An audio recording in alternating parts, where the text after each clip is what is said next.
అందరికీ ఇష్టమైన బెండకాయ కర్రీ 5 నిమిషాల్లో తయారు చేసుకోవడము విత్ కొబ్బరితో, పచ్చి కొబ్బరితో. ఎలా చేయాలి అంటే, బెండకాయలని మంచిగా కడిగి తుడిచి కట్ చేసుకొని పెట్టుకోవాలి. ఒక 2-3 పచ్చిమిర్చి వేసుకోవాలి. ఆవాలు, మినపప్పు, జీలకర్ర అన్నీ వేసి కలిపి పెట్టినవి. శనగపప్పు, ఆవాలు, మినపప్పు, జీలకర్ర అన్నీ కలిపినవి. ముందుగా స్టవ్ ఆన్ చేసుకొని నూనె వేసుకోవాలి. నూనె వేసాండి, ఉల్లిపాయ వేసుకున్నాను. 5 నిమిషాల్లో చేసుకునే బెండకాయ పచ్చి కొబ్బరి కూర. పోపు గింజలు వేస్తున్నా అండి. ఇవి ఎర్రబడాలండి, ఎర్ర అయ్యేదాకా వేయించుకోవాలి.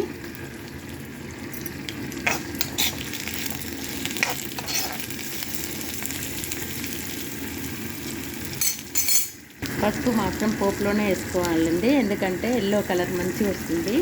అందుకని దీంట్లోనే వేసుకోవాలి. ఇప్పుడు బెండకాయలు వేయాలి. బెండకాయలు వేగిపోయినాయి కదా, కరివేపాకు వేసుకుందాం. చూసారుగా కరివేపాకు వేస్తాను.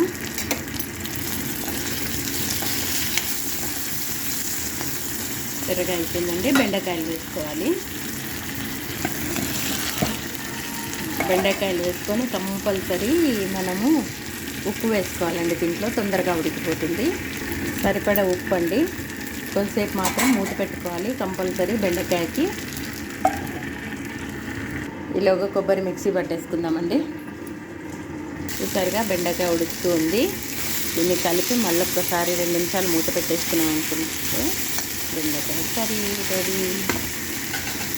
స్మెల్ కోసం ఒక 2 వెల్లుల్లి ముక్కలండి కచ్చాపక్క కొట్టుకోవాలి. ఏ చిన్న రాయితో అయినా, రోల్ అయితే ఏదైనా, ఇది స్మెల్ మంచిగా ఉంటుంది. స్మెల్ కోసం అండి ఓన్లీ. బెండకాయ ఉడిపోయిందండి. ఇప్పుడు మనము కొబ్బరి వేయాలి. పచ్చి కొబ్బరి ఆరోగ్యానికి చాలా మంచిదండి. ఉట్టప్పుడైతే ఎవ్వరు కొబ్బరి తినమన్నా తినరు. అదే కూరల్లో వేస్తే తప్పనిసరి తింటారు, తప్పదు అని. అందుకని నేను కొబ్బరి మిక్సీకి వేసి చేస్తున్నానండి. చూసారుగా కొబ్బరి, పచ్చి కొబ్బరి ఆరోగ్యానికి మంచిదండి. పిల్లలు, పెద్దలకి ఎవరికైనా మంచిది.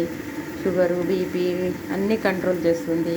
కాబట్టి పచ్చి కొబ్బరి కానీ, ఎండు కొబ్బరి కానీ ప్రతి ఒక్క కర్రీలో వేసుకునే ప్రయత్నం చేయండి. ఓకేనా ఫ్రెండ్స్? వావ్, బెండకాయ కూర ముక్కలు ముక్కలుగా ఆనియన్ కనిపిస్తుంది, పచ్చిమిర్చి కనిపిస్తుంది. కర్రీ కూడా అయిపోయింది. దీంట్లో కొంచెం కొబ్బరి వేసుకోవాలి. సరిగా బెండకాయ వేగుతుంటేనే ఉప్పు వేసానండి. ఇక ఉప్పు వేయని అవసరం లేదు. ఇంతే అండి, బెండకాయ కర్రీ రెడీ. టేస్ట్ చూడండి, మీరు ట్రై చేయండి. నా రెసిపీని అప్పుడప్పుడు చేస్తూ ఉండండి, చాలా బాగుంటాయి. నేను చెప్పాల్సిన అవసరం లేదు, మీరే చేసి చూడండి. నచ్చితే లైక్ చేయండి, కమెంట్ చేయండి, సబ్స్క్రైబ్ మాత్రం మర్చిపోకండి. ఓకేనా ఫ్రెండ్స్? బెండకాయ పచ్చి కొబ్బరి కర్రీ రెడీ. ఎమ్మీ ఎమ్మీగా ఉంటుంది. వేడి వేడి చపాతీలోకి, అన్నంలోకి చాలా బాగుంటుంది. మీరు ట్రై చేయండి. ఓకేనా ఫ్రెండ్స్? బాయ్.